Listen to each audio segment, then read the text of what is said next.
আগামীকাল প্রধানমন্ত্রীর কিশোরগঞ্জ সফরের বিস্তারিত খবর জানাতে যুক্ত হচ্ছেন সহকর্মী সালেক হোসেন রনি।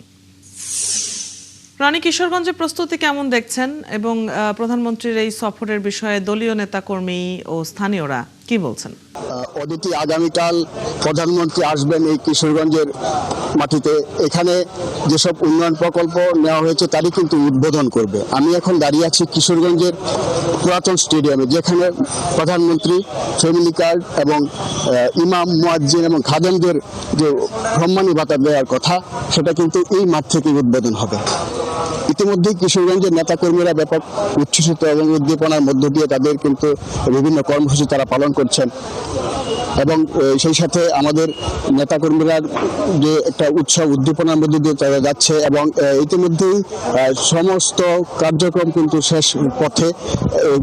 তিনি পাকুন দিয়ে আসবেন প্রথম, সেখানে পুনরাবৃত্ত করবেন এবং জাতীয় প্রোগ্রাম হিসেবে কিশোরগঞ্জে কিন্তু জাতীয় মৎস্য সপ্তাহ উপলক্ষে শ্রেষ্ঠ 14 জন উদ্যোক্তাদের মাঝে কিন্তু পুরস্কার বিতরণ করা হবে।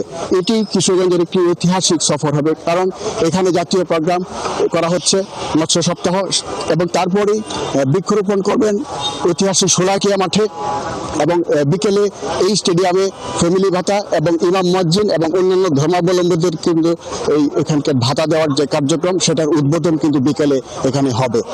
এই আয়োজনকে ঘিরে কিশোরগঞ্জবাসী অত্যন্ত উচ্ছ্বসিত, আনন্দিত এবং একটি গর্বের কারণ যে এখান থেকে একটি ঐতিহাসিক প্রোগ্রাম উদ্বোধন হবে এবং সেই সাথে কিশোরগঞ্জবাসীর দীর্ঘদিনের যে দাবি, সেই দাবি আদায় হবে এবং সেখানে একটি সুখের সংবাদ আমরা শুনতে পারবো যে কিশোরগঞ্জের জন্য সুখবার্তা নিয়ে আসছেন প্রধানমন্ত্রী।